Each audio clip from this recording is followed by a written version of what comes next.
తెలుగు రాష్ట్రాల్లో ఎన్నికల సర్వే అనగానే మొట్టమొదటిసారిగా గుర్తొచ్చే పేరు ఆరా మస్తాన్.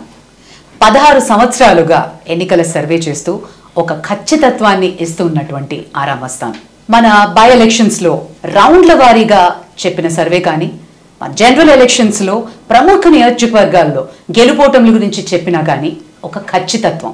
భారతదేశంలో ఎన్నికల సర్వే అనగానే చాలా సంస్థలు ఉన్నాయి. బట్ ఆరా మస్తాన్ గారి సర్వే అంటే ఒక పర్ఫెక్షన్, ఒక ఖచ్చితత్వం ఎలా సాధ్యం? మరి ఈ రోజు క్వశ్చన్ అవర్ లో ఆరా మస్తాన్ గారిని అడిగి తెలుసుకుందాం. నమస్తే మస్తాన్ గారు. నమస్తే అండి. ఎలా ఉన్నారు? బాగున్నాను మేడం. Thank you. సార్, ఈ ఎన్నికల సర్వే గురించి మీరు 16 సంవత్సరాలుగా సెఫాలజీ చేశారు. ఇంత అనాలిసిస్, ఇంత స్ట్రాటజీ, అసలు ఇందులోకి రావాలి అని ఎలా అనిపించింది మీకు? మీ ప్రముఖ గురువు, మీ ప్రథమ గురువు ఎవరు? నా ప్రథమ గురువు మా గ్రామం. మీ గ్రామం? మా గ్రామం. సార్, మన తెలంగాణ ఎలక్షన్స్ అయిపోయాయి. ఇప్పుడు ఆంధ్ర ఎలక్షన్స్కి సంబంధించి చాలామంది జంపింగ్ చేస్తున్నారు అక్కడి నుంచి ఇక్కడికి. వాళ్ళు జంప్ చేసే ముందు మిమ్మల్ని కన్సల్ట్ చేసి మీ అడ్వైస్ తీసుకొని మీ సర్వే కావాలి అని అడుగుతారట. అది ఎంతవరకు రైట్?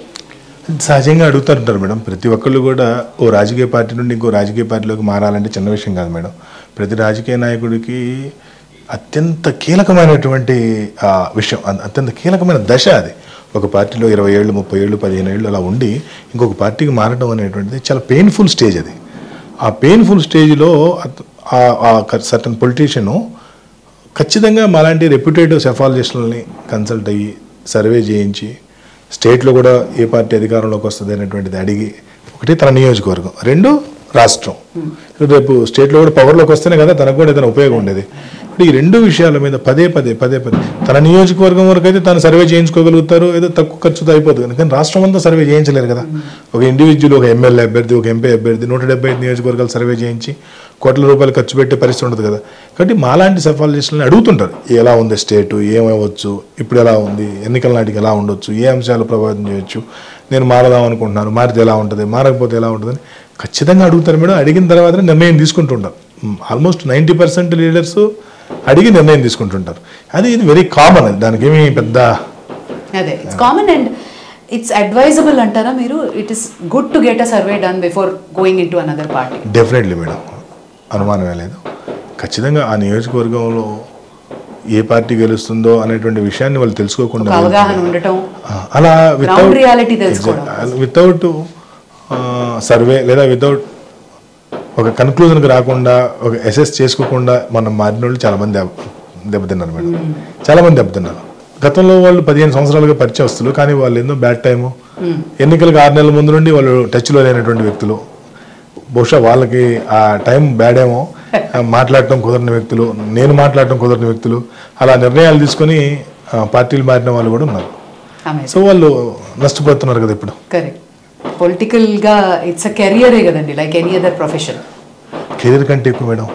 మీకు సపోజ్ ఒక వ్యక్తి ఒక ప్రొఫెషన్లో ఉన్నారనుకోండి, ఆ ప్రొఫెషన్ తనకు నచ్చలా, ఆ ప్రొఫెషన్లో జీతం తక్కువ వస్తుంది, ఆ ప్రొఫెషన్లో గుర్తింపు తక్కువ ఉంది, ఇంకో ప్రొఫెషన్కి వెళ్ళిపోతారు. ఇంకేదో యాక్సిలరీ ప్రొఫెషన్స్ ఏమైనా ఉంటే వాటికి వెళ్ళిపోతారు. అది నచ్చకపోతే ఏమి లేకపోతే ఇంటికాడికి వెళ్ళి వ్యవసాయం కూడా చేసుకోవచ్చు.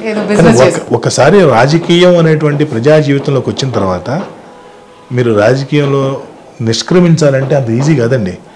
ఆ రాజకీయ పార్టీ నాయకుడిని నమ్ముకున్నటువంటి వేలాది మంది కార్యకర్తలు, వేలాది కుటుంబాలు, ఆయనకు సంబంధించినటువంటి పరువు, ప్రతిష్ట, ఆయన అప్పటికే ఖర్చు పెట్టినటువంటి డబ్బులు, అనేక రకాలు దాని మీద ఆధారపడి ఉంటాయి మేడం. వీటన్నిటిని వదులుకొని త్యాగం చేయాల్సి వస్తుంది అన్నమాట. కాబట్టి ఈ భూమి మీద మరే ప్రొఫెషన్తో రాజకీయాన్ని మనం కంపేర్ చేయలేం. కాబట్టి ఖచ్చితంగా రాజకీయ నాయకుడు ఖచ్చితంగా అంటే మీకు పోలీస్ కన్నా ఆల్టర్నేట్ ఉంటుంది మేడం. వారు ఎస్ఐ గారు, సిఐ గారు ఈరోజు లీవ్ పెట్టారంటే ఇంకొకరికి ఇన్ఛార్జికి అప్పు చెప్తారు. ఇన్ఛార్జి ఎస్హెచ్ఓని ఎవరినో ఒకరిని తీసుకొచ్చి పెడతారు, పక్క స్టేషన్ నుండి ఇంకొకరిని తీసుకొచ్చి పెడతారు. కానీ మీకు ఇక్కడ ఆ స్కోప్ లేదు. ఎమ్మెల్యే గారు మీరు 4 రోజుల పాటు రెస్ట్ తీసుకుంటాను అని అంటే ఇంకొక ఆయన వచ్చి డీల్ చేయలేడు. ఎందుకంటే ఈ ఎమ్మెల్యే గారు ఆదేశించినట్లుగా ఆ నియోజకవర్గంలో ఉన్నటువంటి అధికార యంత్రాంగాన్ని ఇంకొక ఎవరు ఆదేశించలేరు. కాబట్టి ఏ వృత్తితో కూడా రాజకీయ నాయకుల యొక్క రాజకీయాన్ని మనం కంపేర్ చేయలేం. My next question is about that. రాజకీయాలలోకి మస్తాన్ గారు, ఆరా మస్తాన్ గారు ప్రవేశిస్తున్నారు, రాజకీయ రంగ ప్రవేశం జరుగుతోంది అని చాలామంది చెప్తున్నారు. సోషల్ మీడియాలో కూడా పోస్టులు పెడుతున్నారు. అది ఎంతవరకు రైట్? అంటే వాస్తవంగా ప్రాపగండ జరుగుతున్న మాట వాస్తవం మేడం. నాతో పాటు తిరిగేటువంటి అనేక మంది స్నేహితులు మిత్రులు కూడా చాలామంది సోషల్ మీడియాలో పెట్టడం, అంటే వాళ్ళ మనసులో ఉన్న భావాన్ని నేరుగా తెలియజేయని వాళ్ళు సోషల్ మీడియా వేదికగా తెలియజేయడం. మాకే బ్రేకింగ్ చెప్తున్నారు మీరు, యు ఆర్ ఆఫీషియల్లీ రాజకీయ రంగ ప్రవేశం చేస్తున్నారు. ఏ పార్టీ, ఏంటి, ఎక్కడి నుంచి? నేను ఇంకా నిర్ణయించుకోలేదు మేడం. నేను రాజకీయ రంగంలోకి ప్రవేశించాలి అనేటువంటి నిర్ణయం జరగలేదు. చాలామంది మిత్రులు, శ్రేయోభిలాషులు అందరూ వెళ్తే బాగుంటుంది అనేటువంటి సలహా ఇస్తున్నారు, కానీ నేను ఇంతవరకు ఎటువంటి నిర్ణయం తీసుకోలేదు. కాబట్టి ఈ క్షణం వరకు నేను ఏదైనా రాజకీయ పార్టీలో చేరుతున్నానని ఏదైనా వస్తే అది కేవలం అపోహ, వదంతులు తప్పితే అందులో ఏమాత్రం నిజం లేదు. Clear, very clear.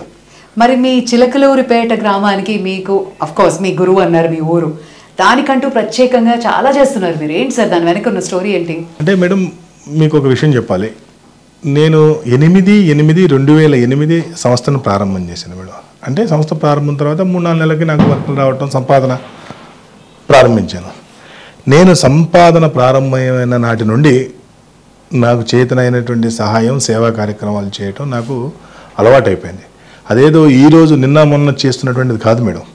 గత 16 సంవత్సరాలుగా నాకు చేతనైనటువంటి సేవ చేస్తూనే ఉన్నాను. దీనికి మీకు ఒక విషయం చెప్పాలి మేడం. ఇదేదో ఈరోజు సంపాదించడం ప్రారంభమైన తర్వాత వచ్చినటువంటి అలవాటు కాదు మేడం. నేను గతంలో విద్యార్థి నాయకుడిగా ఉండేవాడిని. నేను ఈ విద్యార్థి నాయకుడిగా ఉన్నప్పుడు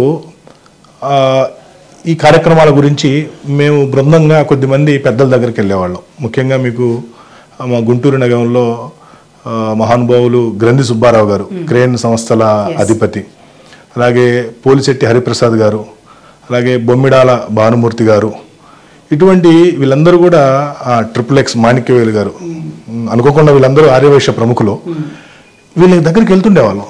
వెళ్తున్నప్పుడు వాళ్ళు, సార్ మాకు ఈ కార్యక్రమం ఉందండి, మీరు ఏదైనా సహాయం చేయాలండి అంటే, ఎంతమంది వస్తారు కార్యక్రమానికి?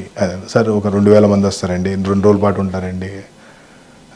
ఎంత భోజనాలు ఎన్ని అవసరం అవుతాయి, బియ్యం ఎన్ని అవసరం అవుతాయి అలా అడుగుతుండేవారు. అని ఒక లోడ్ బియ్యం అవసరం అవుతాయా, చలో మేము పంపిస్తాం అనేవాళ్ళు.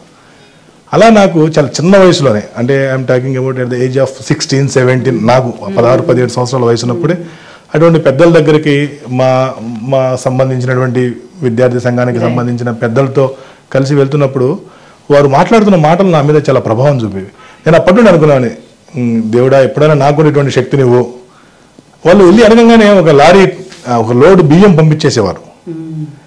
దేవుడా నాకు ఇటువంటి శక్తిని, భవిష్యత్తులో ఈ విధంగా ఇచ్చే శక్తిని ఇవ్వు అని కోరుకున్నాను. బహుశా దేవుడు నన్ను ఆశీర్వదించినట్టున్నాడు. తదాస్తు దేవతలు ఆ రోజే తదాస్తు అన్నట్టున్నారు.